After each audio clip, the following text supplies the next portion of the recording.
A eso llamamos fertilización o fecundación. Y esto se realiza, la fertilización o fecundación, se realiza en la ampolla del oviducto. La duración es de 283 días en la vaca y se la puede dividir en un periodo embrionario que va de la fertilización hasta los 45 días y un periodo fetal de los 45 días hasta el parto. Luego de la fertilización, el cigoto da lugar a la formación de numerosas células denominadas blastómeros. Una vez formados de 18 a 16 blastómeros, o sea, de 16 células, el embrión es denominado mórula. La mórula, luego los blastómeros producen un fluido formando una cavidad denominada blastocele y el embrión es denominado blastocisto. La masa de células se divide en un grupo de células que va a formar el embrión propiamente dicho y un grupo de células periféricas que formarán el trofoblasto o trofoectodermo. El trofoblasto jóvenes viene a ser la estructura histológica con la cual el embrión se adhiere ya al endometrio del útero de la madre. El embrioblasto da origen al ectodermo, al mesodermo y al endodermo. Y el trofoblasto da origen a la placenta fetal. El conjunto conformado por el embrión propiamente dicho, a los 4 o 5 días de la fertilización, el embrión pasa al útero y posteriormente pierde la zona pelúcida. A los 25 días de gestación comienza la implantación o más específicamente el contacto entre las velocidades coriónicas y las carúnculas uterinas. Aquí tenemos, jóvenes, una fotografía de un dibujo en el cual observamos el ovario, ya observamos el óvulo, ovocito, observamos el óvulo, ovocito, penetrado por un espermatozoide, llamamos aquí fecundación o fertilización. Luego que se forma luego al descomponerse el núcleo del ovocito y el núcleo del espermatozoide, esta estructura llega a transformarse en un huevo o cigoto. Y ese huevo cigoto se divide en 2 células. Y estas 2 células se dividen en 8 células, en 16 células. Y hasta aquí tenemos ya, aquí tenemos en 2 células, en 4 células, en 8 células, 16 células. Y aquí llamamos nosotros esta estructura embrionaria mórula. Ya, este es la trompa de Falopio. Y esta es la ampolla. Este es el infundíbulo, la ampolla y el istmo. Luego se forma a nivel de la mórula un espacio. Y este espacio se le llama blastocele. Y se forman unas células, unas células se transforman en una estructura que recibe el trofoblasto, que es con el que se va a implantar ya este embrión. En esta etapa de embrión, el embrión recibe el nombre de blastocisto. Periodo ovular, embrionario y fetal. Duración de la gestación.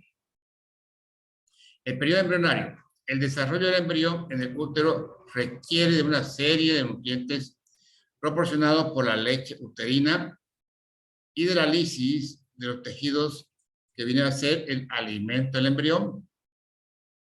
En el útero, el embrión pasa de estado de mórula a la de blástula y posee un esbozo de polo embrionario en su interior.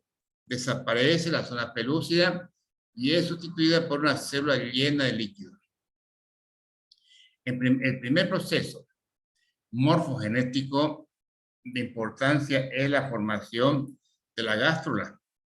El embrión adquiere una pared de 2 células de espesor. La cavidad interna se forma en la cavidad interna se forma el futuro intestino del animal. Por ejemplo, en la cavidad animal.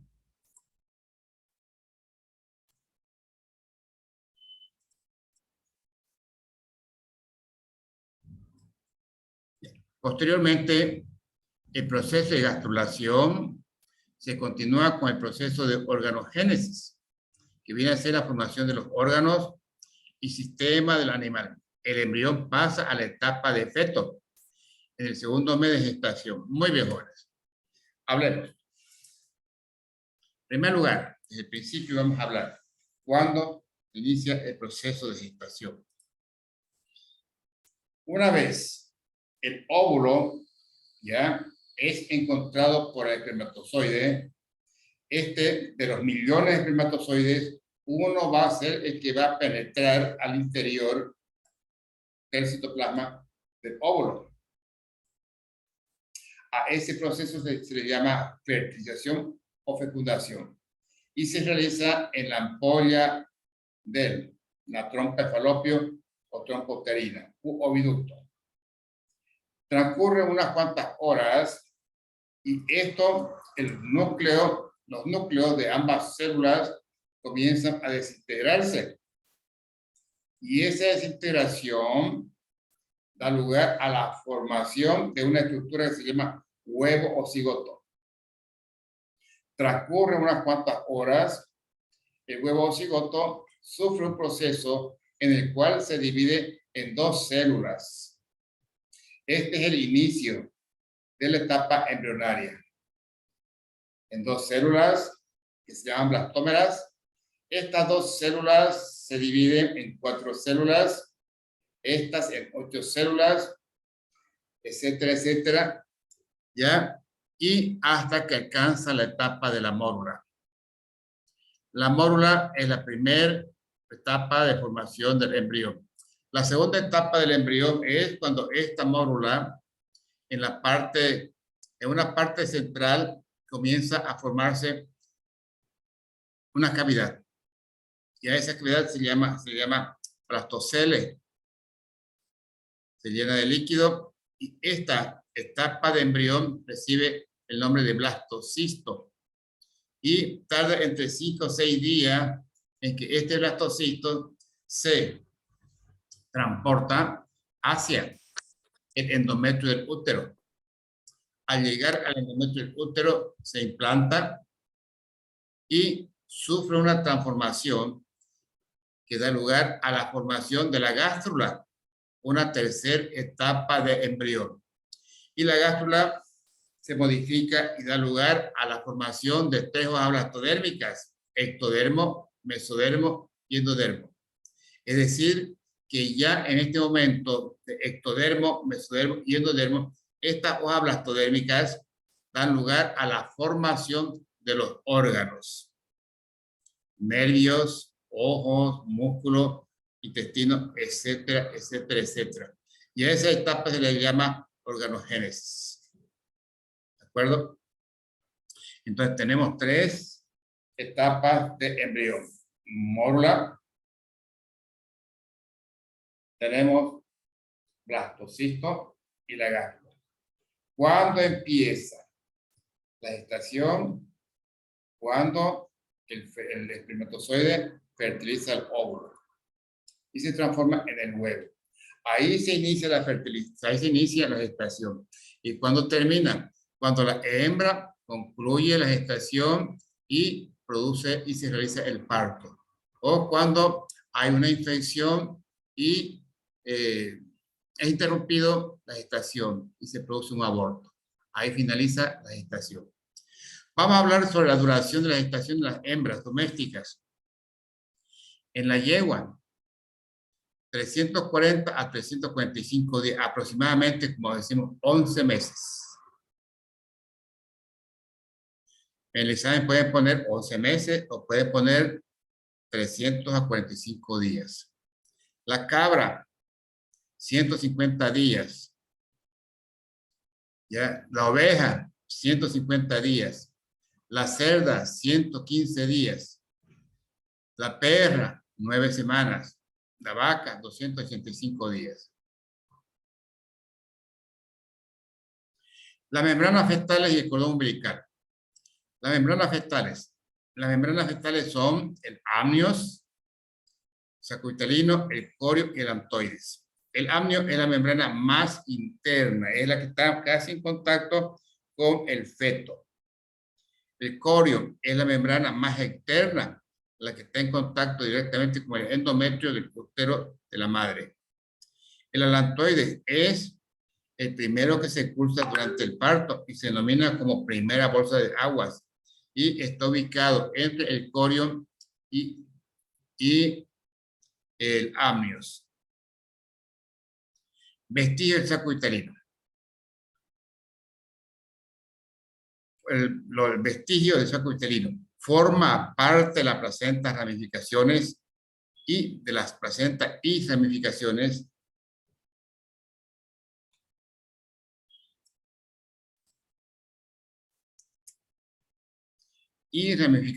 de las arterias y venas umbilicales, vaso importante de la circulación fetal. El cordón umbilical es un cordón que une un embrión en vía de desarrollo o feto a su placenta. Contiene arterias principales y venas para el intercambio de sustancias nutritivas y sangre rica en oxígeno entre el embrión y la placenta. Cuando el feto nace, el cordón umbilical se corta y se deja solo una pequeña cicatriz. Bien, cuando hablamos de cordón umbilical, jóvenes, el cordón umbilical viene a ser una vaina, histológicamente formada por tejido conectivo embrionario. Es una vaina. En el interior, ya por el interior de ese cordón, ingresan arterias, nervios y salen venas. O sea, entran las arterias, entra la arteria umbilical con los nutrientes para el feto, más cantidades de oxígeno. Y la vena es la que saca ya lo desecho. Aquí tenemos la fotografía de un feto. Esta no es la disposición fetal normal para un parto. Esto ocasiona una distosia. Tenemos la placenta y tenemos el cordón umbilical. Y aquí tenemos el útero materno. Y este es el feto. Acá tenemos otro feto y aquí se está realizando el corte del cordón umbilical, jóvenes. Ya todo esto, parte de la placenta, el cordón umbilical, y aquí se le va a hacer una ligadura, se va a atar, ¿ya? Para que no se desangre.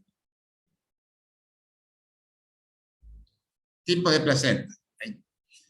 Tipos de placenta y fisiología materno-fetal, dinámica de la posición del útero. Tipo de placenta y fisiología materna fetal. La placenta es el órgano temporal a través del cual se relaciona fisiológicamente la madre con el feto. Las funciones de la placenta son: tiene función nutritiva, tiene función protectora, tiene función endocrina hormonal y tiene función respiratoria también, joven. Se puede distinguirlo si tiene respiración, tiene función respiratoria. Y se puede distinguir la siguiente tipo de placenta. Páselo. Solamente lo que nos interesa, jóvenes. Páselo. Ahí.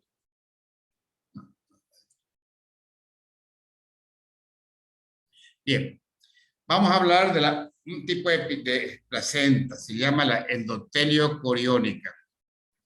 Endotelio ya sabe que es, digamos, el epitelio que revista el vaso sanguíneo. Característica: la placenta endotelio coriónica es característica de las perras y de las gatas. La velocidad del corium al penetrar el endometrio causan gran destrucción de este tejido, por lo que el epitelio del corium hace contacto directo de los vasos del endometrio. La relación entre la placenta materna y la fetal es más íntima que otros tipos de placenta. Al momento del parto, se eliminan cantidades considerables de la mucosa uterina. Viene a ser una placenta residual. Epitelio coriónica. Esta placenta es característica de la yegua y la cerda. En este caso, las velocidades del corión penetran en el endometrio del útero materno sin modificarse. Tenemos el otro tipo de placenta, la sintesmo coriónica, característica de los rumiantes. La unión placentaria está formada por cotiledones. El epitelio del corión está en contacto con el epitelio del endometrio. La relación se limita en ciertas zonas en forma de hongo, que vienen a ser las carúnculas, que se proyectan en el interior del útero en una extensión hasta 10 centímetros de diámetro. Ustedes saben de qué estoy hablando de carúncula, ya se lo he mostrado en clases prácticas, jóvenes. A la unión entre la carúncula materna y el cotiledón fetal se la denomina placentoma. También ya se lo mostré en una clase práctica. Aquí tenemos estas son las carúnculas, ya que a medida que va desarrollándose la gestación, van adquiriendo su volumen normal. Aquí tenemos ya su volumen normal de estas carúnculas. Ya que vemos la placenta, y aquí, bueno, no se ve muy nítido, los cotiledones, que vienen a estar en la placenta, en el corio de la placenta. O sea, en la placenta que está en contacto con el corio. Entonces, a nivel del corión existe una estructura que se llama cotiledón, y ese cotiledón viene y abraza a estas carúnculas para darle mayor fijación a la gestación. Aquí tenemos placenta sintesmo coriónica. Vemos el tallo de la placenta, vemos su superficie epitelial y sus vasos sanguíneos. Esta es en la vaca. En la oveja la vemos con una depresión donde tiene que venir el cotiledón. Fisiología materno-fetal. Durante la gestación, el metabolismo materno sufre profundas modificaciones y debe proveer al feto de todos los principios nutritivos requeridos para su desarrollo normal y a través de los procesos de absorción del tubo digestivo y de la madre. La influencia que ejerce el huevo fecundado sobre la madre no se manifiesta muy precozmente. Persistencia del cuerpo lúteo, vegetación y el mantenimiento de la fase selectora del endometrio materno. Posición fetal en el útero. Llamamos nosotros disposición fetal en el útero. La disposición fetal, póngame disposición en mayúscula, ¿sí?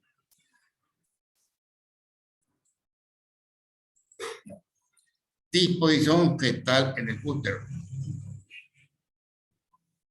El feto en el canal del parto debe tener, para un parto normal, la siguiente disposición fetal.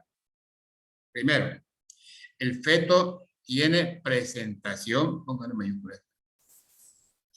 O más mayúscula. Presentación.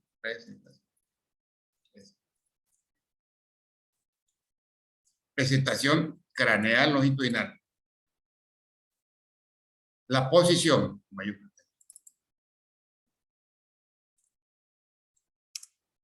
Posición dorsosacra con la postura de la cabeza y actitud de cuello y miembros anteriores flexionados.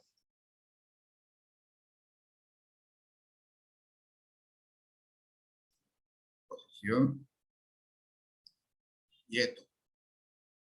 Postura.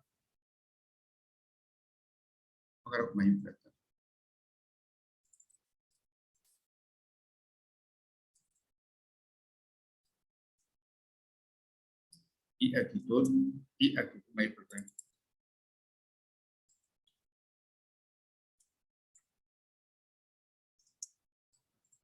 Y actitud, eso tiene que ver después de esto, aquí, de la cabeza, cuello y miembros anteriores flexionados. Ok, esto es.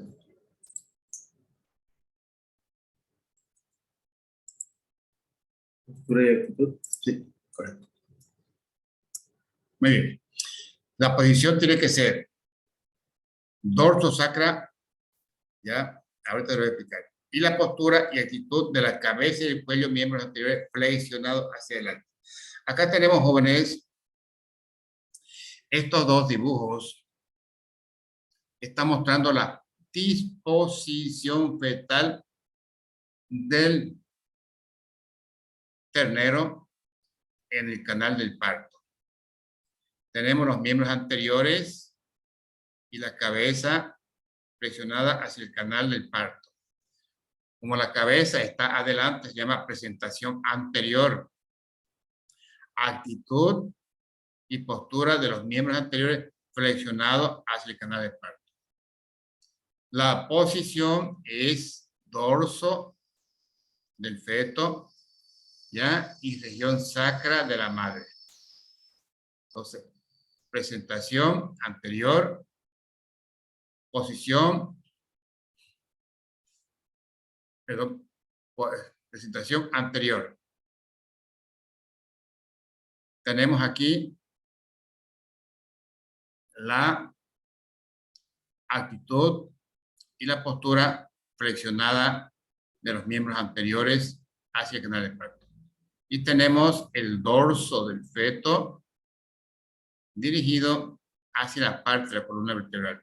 Y viene a ser la posición dorso sacra. Eso es normal. Acá tenemos otra posición, otra disposición normal del feto para un parto normal. Tenemos los miembros anteriores flexionados hacia adentro, postura o actitud de los miembros anteriores flexionados hacia adelante. Presentación anterior, la cabeza está saliendo normalmente y a esto le llamamos también postura o actitud. Tenemos la posición dorsal del feto en relación a las vértebras. Entonces decimos posición dorso-sacra, que viene a ser lo normal. Acá ya tenemos todo lo contrario. A esto le llamamos nosotros distosia. La disposición del feto en el canal del parto está totalmente irregular. En primer lugar, hay una presentación posterior, anormal, porque la presentación tendría que ser anterior, con la cabeza y los miembros anteriores flexionados. Aquí tenemos los miembros posteriores flexionados en el canal del parto. ¿De acuerdo? Acá tenemos los miembros anteriores flexionados. Acá tenemos la parte de los glúteos. Entonces, a esto llamamos distosia fetal, porque es el feto, por presentación posterior de los miembros posteriores flexionados. Esa es la distosia. Diagnóstico de la preñez. Métodos directos: palpación rectal, radiología, ultrasonido, ecografía, pruebas de laboratorio, como prueba de la progesterona en la leche.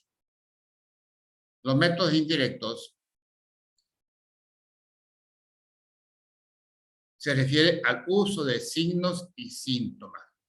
Siempre le hago un recuerdo, jóvenes. El doctor Pablo Rosales da una materia en la cual les dice cómo tomarle una historia clínica a un animal que está enfermo, etcétera, etcétera, y la terminología. En veterinaria está mal el término de decir síntomas. Cuando vemos el diccionario terminológico de medicina, síntomas son aquellas palabras que decimos nosotros al médico. Me duele el corazón, me duele la cabeza, no veo, no siento. Todo lo que uno le dice al médico, eso se llaman los síntomas. Tengo un dolor de cabeza, tengo una fatiga, en lo que estás diciéndole a usted se llaman síntomas. En animales no podemos decir eso, porque los animales no nos dicen, me duele la cola. No, no, no. El animal es, el término correcto es decir signo. ¿Qué signo presenta el animal que está enfermo? Entonces decimos, tiene arritmia cardíaca, tiene soplo cardíaco, tiene congestión nasal, tiene congestión ocular, tiene nubosidad en el ojo, tiene estreñimiento, no puede caminar. Todo lo que vemos, jóvenes, lo que vemos con los ojos, lo que palpamos con las manos, lo que escuchamos. ¿Cómo escuchamos? Con el estetoscopio. Lo que olemos con la nariz. Es todo lo que apreciamos con los sentidos, jóvenes. Manos, ojos, oídos, olfato. Lo que apreciamos con eso se llaman signos. Este animal tiene diarrea. Lo estamos viendo la diarrea. Este animal tiene estreñimiento. Las heces fecales son bastante duras. Pues lo vemos cuando quiere defecar, no, es difícil defecar. ¿Ya? Este animal no está orinando porque no orina. Este animal no defeca. Entonces, todo lo que miramos, escuchamos, palpamos y olemos, esos son los signos.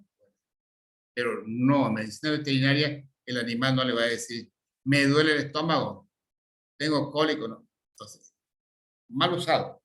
Pero, a pesar de eso, usamos síntomas y signos.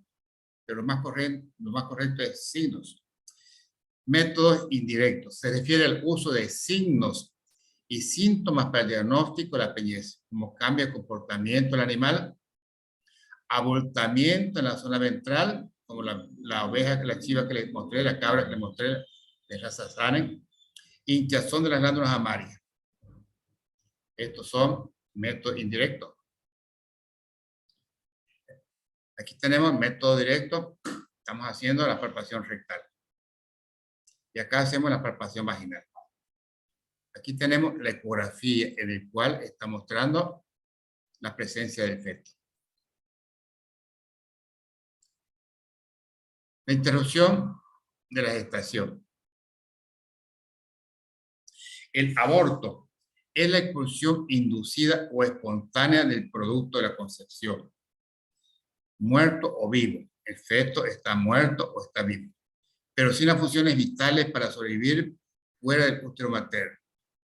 O sea, puede ser que aborte un feto muerto, un feto antes de términos, o aborte un feto que está casi a término, pero no va a tener la capacidad biológica para sobrevivir en el medio ambiente.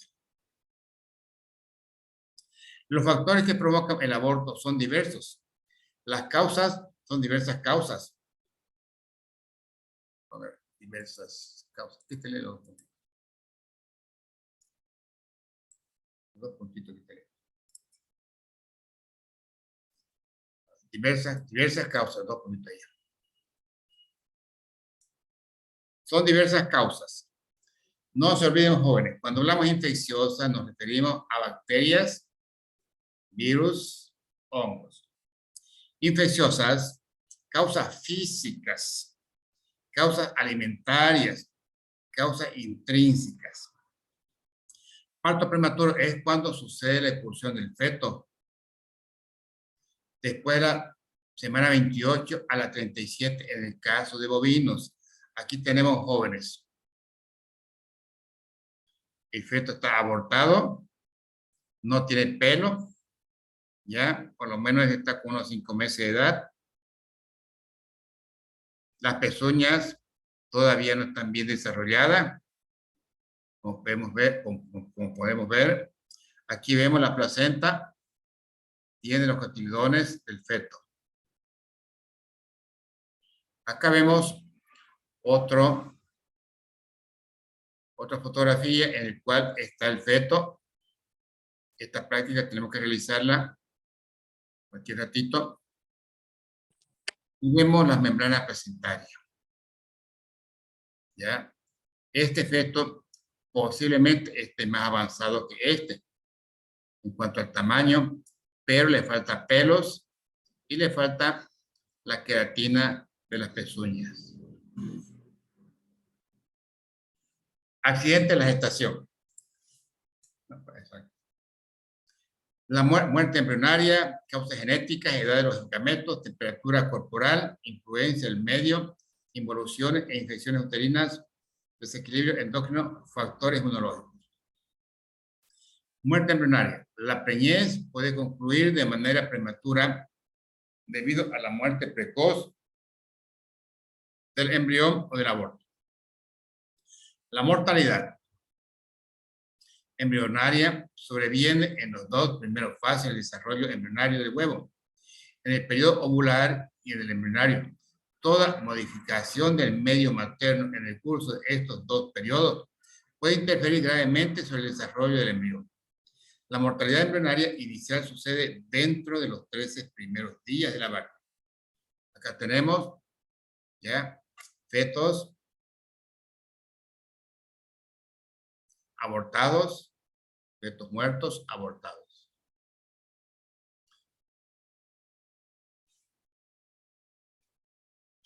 La frecuencia y repetición de las pérdidas embrionarias está en parte condicionada por el genotipo del padre y de la madre. Las anomalías estructurales genéticas son variadas. A lo largo de la división celular, la cadena de genes constitutivos de cromosomas son rotos accidentalmente y reconstituidos con errores. Casi el 30% de las muertes embrionarias se encuentran en líneas consanguíneas, mientras menos del 15% no son consanguíneas. No, quítale N. Bien, revisando jóvenes historia de algunos países, porque han desaparecido sus etnias típicas. Por ejemplo, en el caso de México, hablan de que tuvieron enfermedades, hablan que vinieron otra gente, que vinieron los españoles, los mataron, o antes que vengan los españoles, huyeron.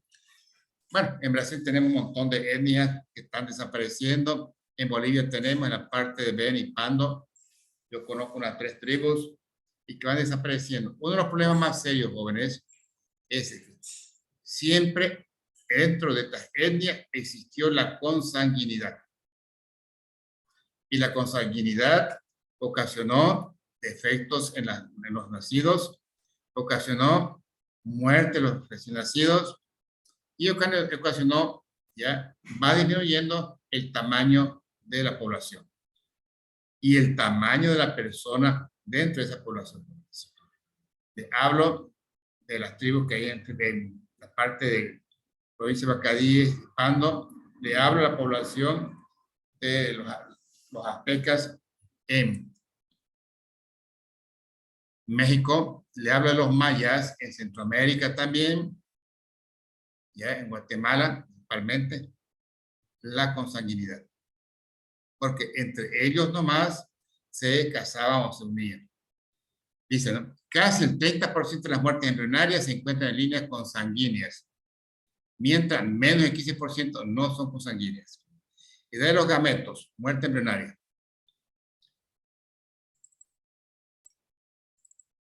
El envejecimiento, aquí esto es importante, jóvenes, tanto en la especie humana como en los animales. El envejecimiento del óvulo es un factor de degeneración y posible causa de mortalidad embrionaria. Los ovocitos viejos son fácilmente penetrables por varios espermatozoides, dando lugar a la polispermia, por defecto de las membranas de bloqueo polispérmico. La ausencia y maduración conduce al mismo resultado. Ustedes saben qué es la polispermia y qué es el bloqueo, cuántos tipos de bloqueo de polispermia hay. Involución uterina e infecciones uterinas. Es vital que la recuperación uterina postparto se realice rápida y eficientemente, evitando la retención placentaria.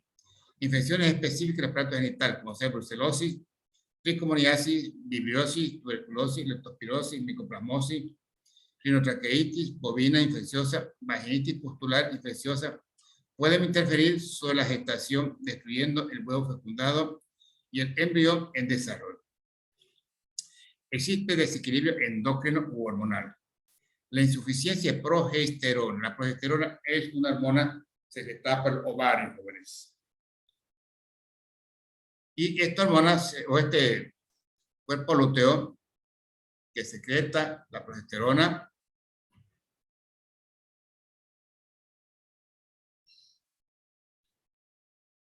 tiene una capacidad de proteger la gestación de la madre.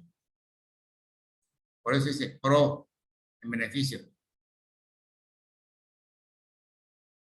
Progesterona, gesterona significa gestación.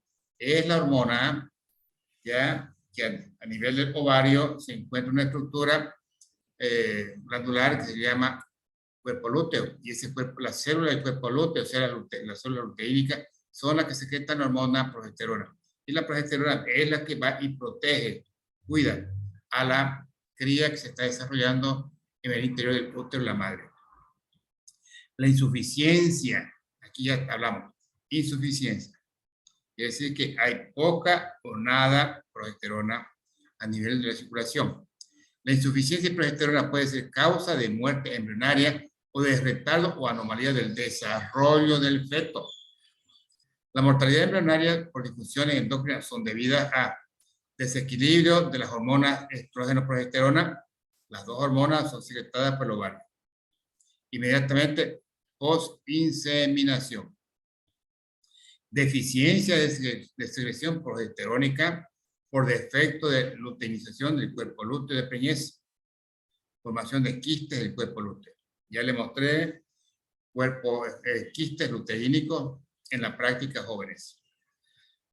Ver el porcentaje de cero diario del rodeo de equilibrio hormonales. También hay por problemas inmunológicos. Los antígenos presentes en el esperma pueden dar lugar a la formación de anticuerpos a nivel del tejido del tracto genital, pudiendo llevar a la consecuencia, a la ausencia de fecundación o a una mortalidad embrionaria. Llega el embrión al útero y va a encontrar un ambiente hostil para poder implantarse, porque se forma una defensa. Uno mismo presenta una defensa contra la estructura que hemos formado. Por eso se llama, a esa sustancia se llaman inmunosupresores, que van y combaten a los mismos órganos de nosotros. Dice, las vacas con problemas de mortalidad embrionaria tienen una mayor tasa de cero espermoaglutinación. La reabsorción de antígenos espermáticos por endometrio es importante en el caso de la evolución uterina. Insuficiente o en el de una inflamación crónica del órgano. Los casos de mortalidad embrionaria con o sin alteración de la longevidad de la longitud del ciclo sexual en las vacas que se reciben pronto después del parto. O sea, hablamos de puerperio. Y en aquellas con endometritis crónica. El aborto. Aquí vamos a quedar, jóvenes. Vamos a arreglar sus notitas ahorita y se las vamos a pasar, ¿ya? Por favor, primero vamos a pasar la lista y luego le pasamos su nota. Mañana nos vemos, si Dios quiere,